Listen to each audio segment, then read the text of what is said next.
So now that I got the water going and the toilet going, I'm going to get a shower going. This is one of those things that I'm just missing, is a shower in here. I attempted last summer to make one, a temporary one, but the shower pan that I was attempting to use was just a large kind of bucket type thing, and it wasn't really that big, and the shower curtains were just cramping me. So I need to get different types of shower curtains and make the loop a lot bigger. And I did some research just to figure out what's the easiest thing to do for the shower pan part of it versus the space. And I thought of using that barrel over there, just cutting it in half. And once I cut it in half, I'm going to have a pretty tall shower pan that the shower curtain can go into. Even though it's a smaller area on the feet, the shower curtains will come out quite a bit, just to give yourself some arm room. So that's the idea. I just needed to get a temporary shower in there, something real quick, just so I can get cleaned up and do a lot of other projects because of that. There's my shower pan. So one of the problems I had to solve was I needed a platform for this to stand up on, and I thought of maybe a pallet or something, or wood, so I can have enough room for this drain to go right under there. I know I could go from the side, but it's not going to get all the water just down there, so there's going to be standing water in it all the time. So I definitely wanted to try to get it, design it so it's that way, right under it.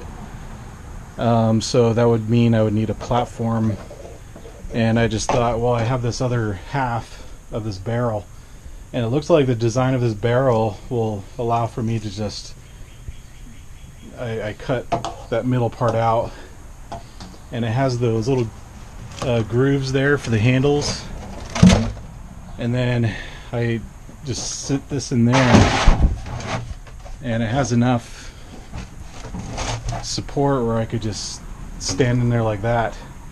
If it's not enough support, then I can put some screw some straps or something under there so keep it up. But what this does is it gets me off the ground so that I can go through the bottom of that, the inner one, and I attach into the inner tank there, and then it'll just come out the side. So I'll just have the hose coming out the side of that and then going straight up into that. So I'll see if that works. It looks like it might. So this here's the finished product. So I had to cut a little bit off of there to get this through, but it'll be able to sit flat. And then I'll put a tube down there, just this thing, down to the drain, and then so now I have it at the bottom of the tank, so it all drains to the bottom. And I had to put these 4 bolts on each side because it was setting in there okay. It was taking my weight and everything, but it was shifting back and forth, so I had to get those bolts on there. That's pretty much it. Simple and portable, actually. You could take it camping if you want. Put a tube wherever you want. And even the bottom tank there, even if it does leak a little bit into that tank, it'll hold the water and it won't leak all over the place. Pretty cool. So this is the shower all hooked up and ready to go. So I put an extra big rod around the top end so I can have a lot more room up there. Makes a huge difference, even when the foot area is not as wide. Doesn't matter as much down there as long as you have some good room up above. And this makes a huge difference in my daily life, so makes it real simple.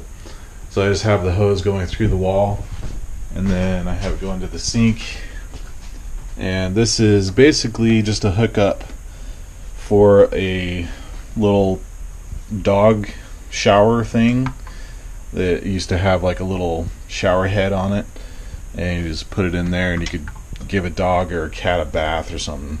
I got that from my grandma's house and she wasn't using it anymore, so I just hooked that up, get the temperature just right, and then plug that in,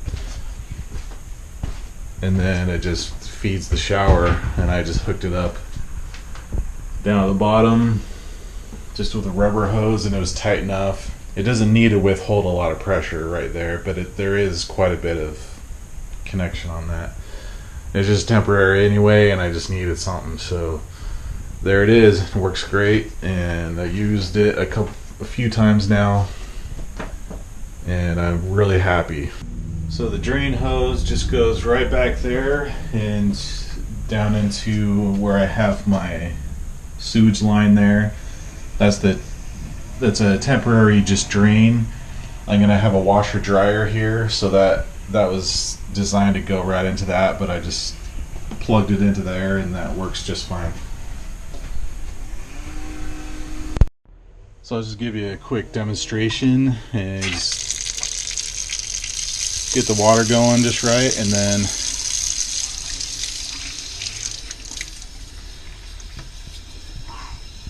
stick that on there.